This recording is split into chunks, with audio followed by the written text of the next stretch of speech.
Mixtures are impure substances in which two or more constituents are combined in any proportion.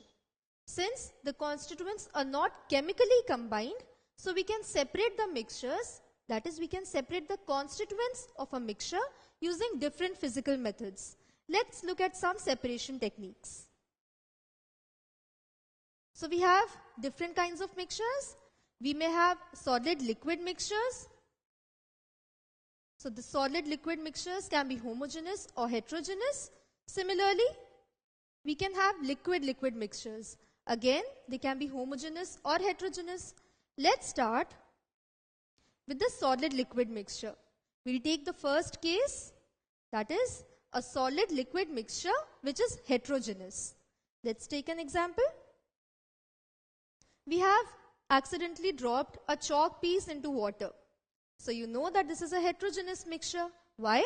Because in one part we have a chalk piece and in the other part we do not have it. So it does not have the same composition, therefore this is heterogeneous. Now how do you separate this chalk piece from water? You simply take it out using your hand. Now you crush this chalk piece into powder and then add into water. You dissolve it into water. If you leave it undisturbed, you will see that the chalk piece settles at the bottom after some time. And then you can pour the clear liquid into another beaker. So in this case, we have separated the chalk powder from water using a process known as gravitation or sedimentation. Gravitation comes from the word gravity. That means using the process of gravity or by the force of gravity, the insoluble solid settles at the bottom. And this insoluble solid is known as sediment.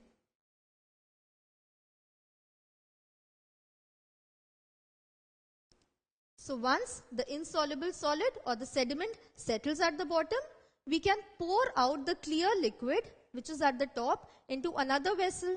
This process of pouring out the clear liquid into another beaker is known as decantation.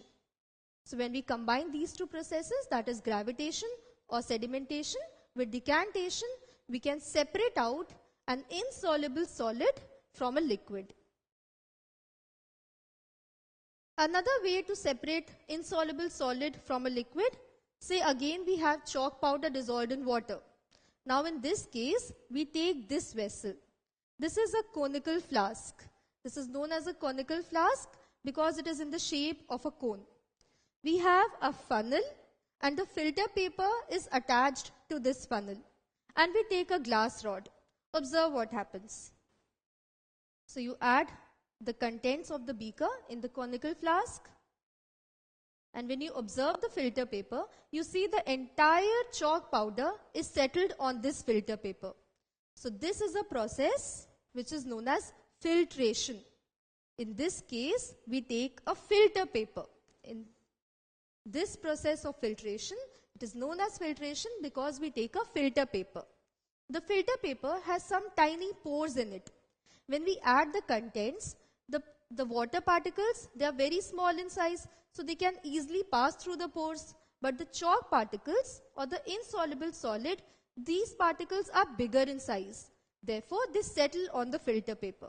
So this process, that is filtration, in this we use a filter paper fixed in funnel. And this arrangement helps us to separate the insoluble solid from the liquid. Now we have two processes to separate the insoluble solid from the liquid. We have sedimentation and filtration. Let's see, why do we need two processes? Sedimentation is a slower process, whereas filtration is faster. Why? In sedimentation, you need to leave the contents of the beaker undisturbed for a very long time. Whereas in case of filtration, you can simply pass the contents of a beaker in using a filter paper funnel arrangement and you can separate the insoluble solid. Another disadvantage of sedimentation method is that it takes a long time and it is less accurate. So it's taking long time, it's slower and it is less accurate. Why is it less accurate? It's because when you are pouring the contents into another beaker, that is when you are decanting the clear liquid, at times some solid may also pass in another beaker. Whereas in case of filtration, the filter paper, it retains the entire amount of the insoluble solid. So filtration is more accurate. So when filtration is a faster process, it is more accurate. Why do we need sedimentation at all? This is because sedimentation is more convenient to carry out. Suppose you have accidentally dropped some sand into water. Now you want to separate this sand, but you do not have a filter paper funnel arrangement with you. So what do? You simply allow the beaker containing sand in water, you leave it undisturbed for some time, and you see that the sand settles at the bottom. So sedimentation comes handy when we do not have a filter funnel paper arrangement. So this is why we need both sedimentation and filtration. Now we have seen one category, that is the heterogeneous mixture of solid and liquid. Now let's take the second category. We have a solid liquid mixture which is homogeneous. Let's take an example. We have salt dissolved in water. You dissolve some salt in water and you leave it on table for some time. Do you think that the salt will settle at the bottom? No, it will not. And if you take a filter funnel paper arrangement, that is if you carry out filtration, do you think the salt will remain on the filter paper? No, it will not. Why? Because the salt particles are also very small and they also pass with water. So even if we leave the contents, that is, we dissolve salt in water and we leave it for hours and hours, the salt will not settle at the bottom. So when we have a homogeneous liquid, that is, when we have a soluble solid dissolved in a liquid, we cannot separate it using sedimentation or filtration. So what do? We heat it. So in this case, we have a salt solution. This is known as a sand bath.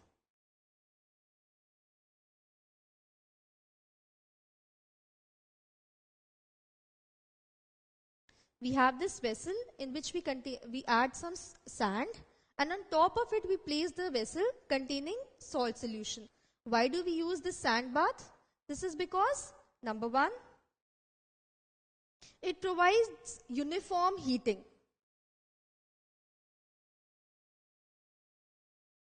Since we use this sand bath, it provides uniform heating to the entire salt solution.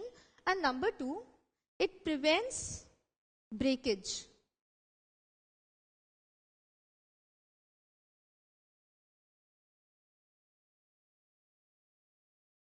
Since we use a glass vessel, so if we directly heat it on this Bunsen flame, the vessel might break. So we use a sand bath to prevent the breakage of this glass vessel. So now we have a homogeneous solution. We have salt dissolved in water. So now we heat the contents. Observe what happens. So on heating,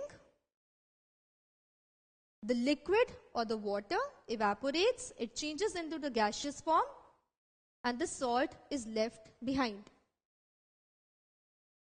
So in this method or in this process, when we have a homogeneous solution, that is, we have a soluble solid which is dissolved in a liquid, we use a process known as evaporation. In this, the liquid, it evaporates, it changes into the gaseous form, leaving the soluble solid behind. So by using evaporation, we can separate the soluble solid from a liquid. Another way or another technique to separate the soluble solid is by using this arrangement. In this, we have this flask which is known as round bottom flask. This has a round bottom, so this is known as round bottom flask. This is known as a cooling jacket. In this, we have cold water. This jacket contains an arm which contains cooling jacket, and we have an empty beaker in the end. So observe what happens. We heat the salt solution, water changes into the gaseous form. In the cooling jacket, it condenses and falls in the beaker. So in this method, what did we do? We heated the salt solution, as we heat the salt solution, the water changes into gaseous form. So when we have the vapors, as they reach the cooling jacket, this cold jacket leads to the condensation of the vapors, and so we are able to collect the clear liquid or water in the other beaker, and this round bottom flask contains salt. So in this case, we have used a process known as distillation. Distillation is the process in which we heat the contents. So the liquid, it first changes into the gaseous form, and subsequently it condenses back and falls into another beaker. So in case we want to collect the liquid as well, we use the process of distillation. What happened in evaporation? The entire liquid evaporates off. We are not able to collect the clear liquid. But when we need to collect the clear liquid as well, we use the process of distillation. This is the process which is used in some cities for getting clear drinking water. So we process the seawater. Seawater contains salt. In this case, we want clear drinking water.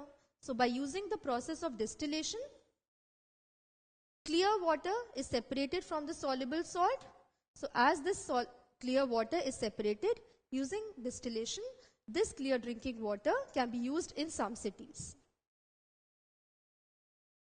So now let's take a question. We have a solid X which is completely soluble in a liquid Y.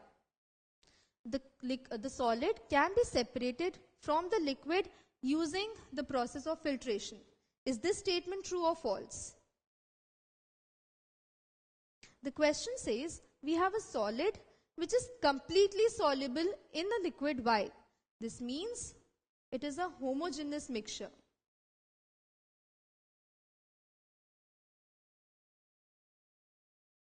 When we have a homogeneous mixture, that means the solid is completely soluble in a liquid. For such mixtures, we cannot use filtration. This is because the soluble solid, it also has very small particles. So when we use the filter paper, the particles of the solid pass along with the liquid. So we cannot use filtration. So the given statement is false. For such substances or for such mixtures, we can use processes which are applied for homogeneous solutions. So for such mixtures, we can use processes like evaporation,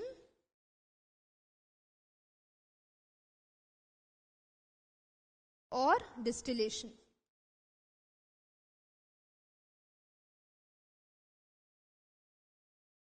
When we have a homogeneous solution, when the solid completely dissolves in the liquid, we cannot separate it using filtration. We use evaporation or distillation to separate the soluble solid from the liquid.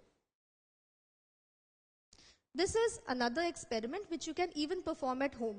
We have milk and a rotating device. Observe what happens.